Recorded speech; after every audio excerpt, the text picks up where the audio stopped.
संजू गुरुजी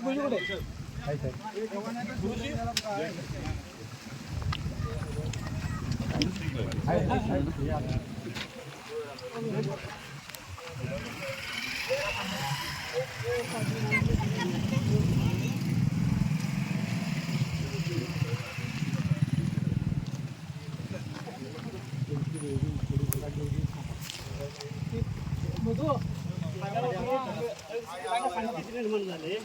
आणि ह्या खोऱ्यातनं सगळं पाणी गोळा झालं का नाही ते गोताड्यातून ते संपूर्ण याच्यावरनं पाणी गेलं मग त्यामध्ये बघा कमरेवर पाणी होतं कमरेवर पाणी होतं आणि त्याचबरोबर मग या गावातील तिघा ग्रामस्थांचं जरा नुकसान फार झालेलं आहे मग हे महादेव नरसिंह नाईक यांचे एक मस होऊन गेले त्यानंतर परत त्यांचे आपले 3 शर्ट गेले याचे होऊन